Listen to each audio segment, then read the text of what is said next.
Jail long jump. एक बार एक गांव के स्कूल में लॉन्ग जंप की प्रतियोगिता का आयोजन हो रहा था। वहां सब बच्चे एक एक करके लॉन्ग जंप करने लगे।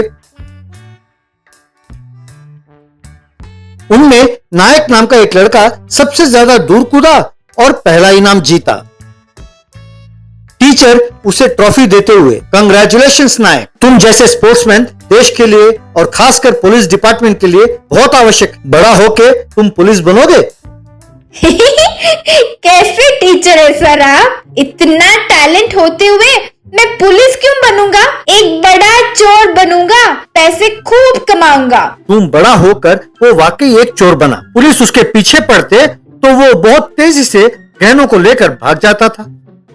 यूं एक बार पुलिस उसका पीछा करने लगी तो वो एक नहर को छलांग मारकर पार कर कर चला गया, पर पुलिस उस नहर को पार नहीं कर पाई और सिर पकड़कर रह गए। पर एक बार वो अरेस्ट होकर जेल पहुंच गया। वहां का जेलर, तो तुम नायक हो, जानते हो तुम्हारे नाम पर कितने केस दर्ज हैं? यहां से तुम्हारा बचकर जाना असंभव है। हेलो सर, अगर आप चाहते हैं कि मैं यहाँ रहूं तो मेरे लिए एसी कमरा, बिरयानी और दारू सबका इंतजाम करना चाहिए। इसमें कोई कमी हुई तो मेरा भाग जाना निश्चित है और आपका नौकरी से हाथ धोना भी निश्चित है। सर, तुम समझते हो कि तुम किसी स्टार होटल के कमरे में बैठे हो? मैंने तुम्हारे बारे में सब कुछ जान लिया है। मैं जान गया हूँ कि तुम्हारा बल तो है पर बुद्धि नहीं। चलो चलो अंदर। बड़ा आया डिमांड करने वाला, कहकर उसे अंदर धकेला। अंदर नायक, ये क्या कमरा है ना, बेकार है। अरे ऐसा रहा तो यहाँ कैदियों को आने का दिल कैसे करेगा? इसी तरह यहाँ से भागना होगा, इनकी नौकरी छुड़ाना होगा। यूं उसने एक स्पून चुराया और अपने कमरे के फर्श को कुरेदने लगा। यूं कुछ महीने बाद यूं कुरेदने पर वो फर्श टूटकर नीचे गिरा। वो उस छेद में से नीचे कूदा। नीचे वाले कैदी के कमरे में वो गिरा। वहां उसे देखकर सब कैदी हैरान हो गए तो ये भी उन्हें देखकर हैरान हुआ। वहीं जेल के बाहर जेलर, क्यों रे, भागने की कोशिश कर रहे थे मुन्ना? इतना भी नहीं जानते कि तीसरी मंजिल को कुरेदने पर दूसरी मंजिल में गिरोगे? अरे अकल के अंधे, स्टूपिड फेलो, नालायक, मूर्ख, हमारे कार्यक्रम को पूरा करके तुम्हें दूसरे कमरे में शिफ्ट कर देते हैं। कहकर सारे पुलिस वाले उसे पकड़कर लात मारने का कार्यक्रम शुरू कर दिया। एक दिन सारे कैदी अपने रिश्तेदारों से मुलाकात कर रहे थे, तब एक औरत हैंडबैग के साथ वहां आई। कैसे पति हो तुम? अक्ल तो है ही नहीं, इसीलिए तुम्हें यहाँ से भगाने के लिए मुझे मैदान में उतरना पड़ा। ये लो, इस बैग में साड़ी और ब्लाउज है, इन्हें पहनकर मेरे प्लान के मुताबिक भागो। कहकर सारा प्लान समझाया। बाद में औरत के बेश में उसके प्लान के मुताबिक जेल से बाहर निकला। गेट के बाहर चलते हुए वहां उसे पुलिस को देखकर, अरे बाप रे, मेरा हैंडबैग कहाँ है? वहीं रखकर भूल गया शायद। अगर वो हाथ में ना हो तो इन्हें शक हो जाएगा, कहकर वो वापस लौटा। वहां बैग उठा रहा था कि वहीं खड़ा जेलर, तुम कौन हो? मुलाकात का वक्त तो पूरा हो गया और सब चले भी गए, फिर भी तुम यही हो, कहकर चेहरे को गौर से देखा। देखकर अरे नायक तुम हो। अरे औरत के देश में भागना चाहते थे, हैंडबैग के लिए लौटकर अपनी मूर्खता का प्रदर्शन करके पकड़े गए। यूं फिर सारे पुलिस वालों ने मिलकर उसे खूब मारा। एक बार 15 अगस्त के संदर्भ में लॉन्ग जंप की प्रतियोगिता के लिए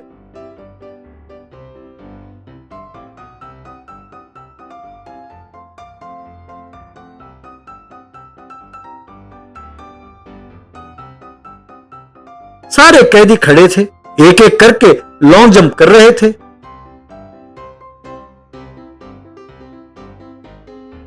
नायक की बारी आई तो दौड़ कर गया और जेल के दीवार को फांदा। दीवार पर खड़े होकर, अरे ओ जेलर, तुम कह रहे थे ना कि मैं भाग नहीं सकता, अब देखो। अकल के अंधे, कोई भी अकल वाला कैदियों के लिए लॉन्ग जंप की प्रतियोगिता का आयोजन करेगा? स्टूपिड फेलो, कहकर चिल्लाया। ये सुनकर जेलर और बाकी पुलिस वाले दंग रह गए। वो दीवार के ऊपर से वहां से गुजर रहे एक लॉरी के ऊपर कूदा। वो बोरियों के बीच में जाग गिरा। यूं वो लॉरी आकर जेल के बाहर रुकी। वो लॉरी के नीचे कूदा और बिना इधर उधर देखे, मैं आजाद हो गया, मैं आजाद हो गया, अब मुझे कोई पकड़ नहीं सकता, मैं किसी के हाथ नहीं आऊंगा। I am a free bird now कहकर पागलों की तरह नाचने लगा। पुलिस उसे घेर कर खड़ी थी और सब उसे देख रहे थे। वो यूं नाच रहा था। अरे बस यार, अब बहुत हो गया, बंद करो।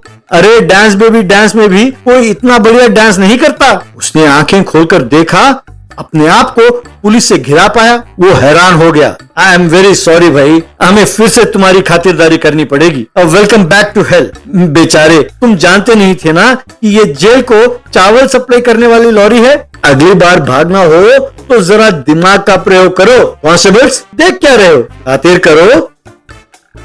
फिर सबने मिलकर उसे खूब मारा और जेल में डाल दिया। सेमिया।